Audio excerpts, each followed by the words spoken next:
I think for business, I think for friendships, I think for relationships, um, for sure, for sure. Like there's no question about it. Like even like the talent pool that you have of people that you choose from to start a business. Welcome to the Immigrant Experience in America, a human library of stories that amplify and humanize the journeys of immigrants living across the United States and around the world. Each week, host Simone W. Johnson-Smith, author, coach, and cultural bridge builder, dives beneath the headlines to uncover the heart of migration, the courage, complexity, and creativity that shape life between cultures. It was also very, as much as I say, adapt as like on the external stuff is adapt as opposed to impose. That was hard. That was harder to do here, because you also knew that there was definitely you're doing something wrong, sort of thing. And it's just like, how do you get the culture to adjust to a more efficient way? Because you have more control on your own business than you do, say, like an external government organization kind of thing, as I was saying, the example. And then I guess the last aspect on the social part would be the actual socializing here and making friends and going after and having meaningful relationships down here. I think that's a part that a lot of people don't really take into consideration when considering moving to Jamaica. And again, I will also caveat that with saying that the early 2000s is very, very different than now. Just having a conversation with somebody about that there is so many more young people in Negril as opposed to back then. And the young people that were there here in Negril back then, it's just more transient, like people staying here, like guests staying at different hotels. We had spring break back then. And so you had a younger crowd in that sense, but there wasn't a younger residential crowd here. And so it was hard for me to make friends and to relate to people that were my age. So most of my friends were my dad's friends. That's who I like hung out with back then, which was great too, because with hanging out with people 20, 30 years senior, there was a lot of wisdom and life lessons that go along with that. So I think that also helped in my development as a young man. But nonetheless, that also made it hard to have friends my age and relate to and to have meaningful relationships with, because there was also this thing, it's just like, man, somebody wants something from you. Like, what is really the motive behind here? That sort of thing. But like now, like I said, I think there are a lot more people, more younger professional people who are here that you have an opportunity to cultivate relationships of that nature. So that was kind of, I would say, my first few years. And I could tell you, like, I was like depressed for sure, like being here and like kind of missing all those things and missing those kind of relationships. And I always tell people that I felt like I was getting stupider because like I wasn't being challenged intellectually. And that goes with, especially I would say, like having like challenging intellectual conversations.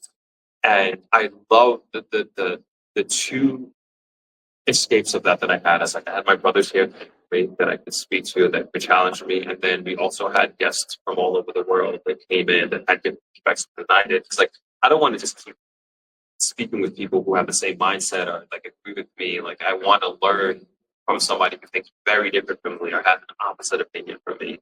And like I just wasn't getting that. And so that was like a big motivation for me big motivation for me to go to business school, because and then also I think at the same time we had the financial crisis that we were going through, and like business was horrible, and I knew there was like a better way to do business.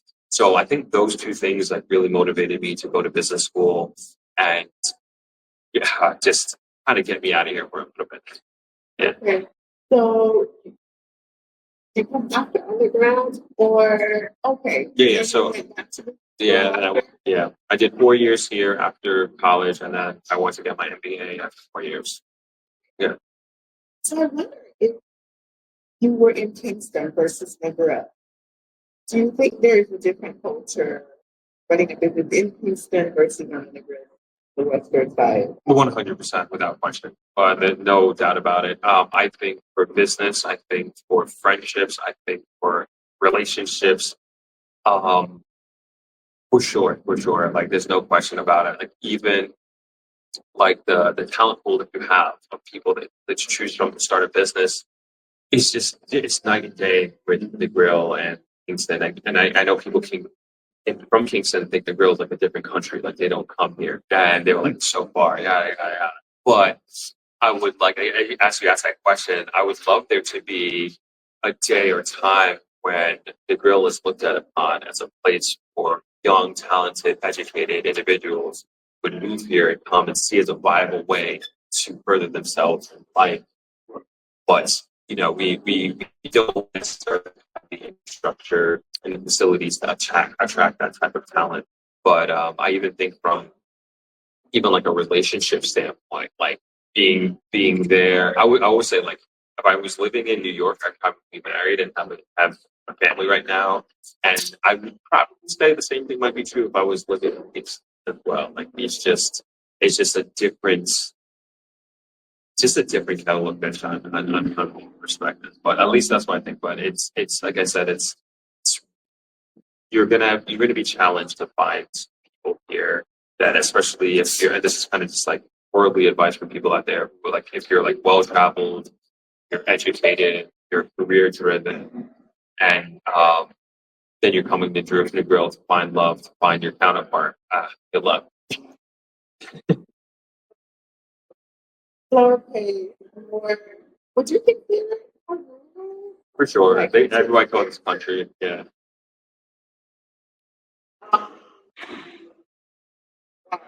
It's interesting. So I know there's a huge reverse migration taking place, right? There's people leaving Canada because so expensive real estate to buy property. Mhm. It's the same in the US, and I've heard talks about what's going on in the UK as well. People wanting in the diaspora wanting to move back home, other from other countries want moving into Jamaica, right? And so you're giving some great advice to think about things before you actually make them. Like there's a lot of cultural clashes that take play, and all of that. So I appreciate you giving that word of wisdom to people and caution. Do some research, talk to people, visit before you come, and figure out if this is for you. And sometimes you have to probably get a trial before, If you could spend up to 3 months, and then also I would say that as you asked your last question, which was great, but like I think it could be Negril versus Kingston. Like, spend time in each one of those locations if you can, if you have that type of bandwidth. I think that investment is going to serve you so well. You're going to learn so much as opposed to just you vacation here, like, all right, I'm going to buy a house in this development, then I'm going to ride off into the sunset in Oceania, wherever. And I guarantee you it's going to be so much different than you might expect it to be. And maybe it'll work out for the best, but I think it's best to make that investment of that 1 to 3 months, maybe take a sabbatical, maybe use up all your vacation days. But it's such a great investment. And who knows, maybe you're just like, man, this is not for me. I'm so happy I did that. I'm gonna stay right here in Toronto. Or maybe it's just like, man, I'm out. This is my dream. I know this is what I want to do, and you go. But as opposed to getting here, you're trying and you're struggling and you go through everything that I went through. Because like, if I didn't have the business and I didn't have like this sense of obligation to my family, my brothers, my dad, I would have left 100%. I would have been another story. I would have been another victim of like, oh, you didn't make it. It's challenging. Yeah. Different, doing business is different. Banking, I had to, my mom passed in 2001, and we had to come down and close out some things. I remember being in a line in the bank. Literally, I think it was about 8 hours. Yeah. And we had to still go back the next day to get it done. That was insane to me. Like, how is this possible? So, a word to the wise. It's not as easy. It takes a lot of patience. Even the last few days since we've been here driving across the island trying to see the damage of Hurricane Malika, I kept saying, it takes patience living in Jamaica. For sure. It takes patience. And not just here, I think a lot of other countries as well. The rhythm of life, if you want community, if you want more ease, it means that you're going to be slowing down. Things are faster in the US for a reason. right? And it comes with more stress as well because you feel like you have more time and you can get things accomplished so much faster. But in any case, I won't belabor that point. So I know you're so passionate about the development of Negril and the wider Jamaica, and you've talked about like things that's like the new highway that's being a channel that's being built from here to Montego Bay and other developments. I've been watching you, and you've covered arguably a little bit about what Negril is like today after Malika. So the grill, first and foremost, like we got very lucky. I mean, in many respects, we were spared, especially if you compare us just, and if you just take a 20-minute drive, you'll see a night and day difference. And if you were to drive the grill now in the West End, you wouldn't be able to tell that there was a hurricane like a couple of years ago. And so we're lucky in that sense. We just got full electricity back to the Boulevard and then also the West End. And people and businesses are still like picking themselves back up and trying to get back to some normalcy. But I would say a lot of I would say the time, focus, and energy of the primary people who weren't as affected, like travelers, for example, is on helping those that were affected. Like that's every single day. If you go into my studio right now, all you're going to see is care packages because people are dropping off things and then we're preparing to go on missions next week to get it out. So there is, as great as it is and lucky as we are and blessed we are, there is also responsibility that comes with that. And we take that responsibility very seriously. And so even I knew Negril was going to bounce back quickly. Like I could tell, I'll tell you this, like Bella was worse for Negril than LSMS. For sure, for sure, for sure. And I knew we were going to bounce back very, very quickly. And we're already seeing it. And I think the winter season is going to be as if nothing happened in that sense. However, team members are greatly affected by this. Most of our team members, like going back to the communities, they don't have running water in the city. And then you have neighboring tourism sectors like Treasure Beach, Montego Bay that have been severely affected. So it affects the whole gambit, in that sense. And so it's something that we're aware of, and I'm sure people who are looking outside in and considering coming to Jamaica, considering coming to Grill, trying to figure out what's going on. And like I've been telling people, like, help, it's gonna help. You're don't feel. I don't think you should feel any sense of like all disdain or like questioning your ethics, and like are you taking resources away from people that like that's complete rubbish. You're actually helping the community. There's this lady. She's from Philly. Yes, staying with us now. And she brought down a bunch of stuff, just dropped it off in my studio. And then, which is amazing and great and appreciate it. So if you are coming down and you feel obligated enough to like bring it back, thank you. We will make sure it gets the right people for sure. But then on top of it, she just told me like you have a crafts guy who comes every Friday. We rotate, but he comes on Friday, and he's taking these dried coconuts and painting them. They're shaped like footballs, and he's painting a Philadelphia Eagle coconut football. So my point is that she's buying 13 of them, and she is helping the local economy, and she's helping that young man put food on his table. And that's what people do, like by just coming, vacationing, and staying at a hotel, especially a locally owned hotel, small hotel. Stay wherever you want, stay wherever you want. I would say just come, but that's just an example of how like dollar quantitative multiplier effects by just coming. Yeah, and I would love to second that. Because on our flight coming down, we had a previously planned trip from at least 3 months ago.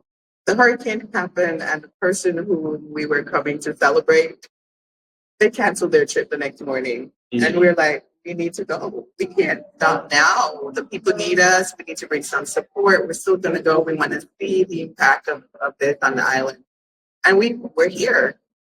But so we encourage people, please still come. People want to feel that dignity of having a job, working and earning a dollar to rebuild and support themselves. The public support is important, yeah. The international support and the diaspora support is important. But, there's something of somebody having some sense of normalcy to be able to continue their job and still earning and being able to rebuild. I think it helps their mental capacity to keep pushing through. So just keep coming. The country needs your dollars or whatever currency you use. We need the economy to keep turning over for people to keep working and continue to rebuild their lives. So we welcome you. Remember to hit that like and subscribe button and also the notification bell. We appreciate your support. It helps get the word out to others who can be inspired and encouraged by these stories that we share. Thank you for joining and welcome. Remember to hit that like.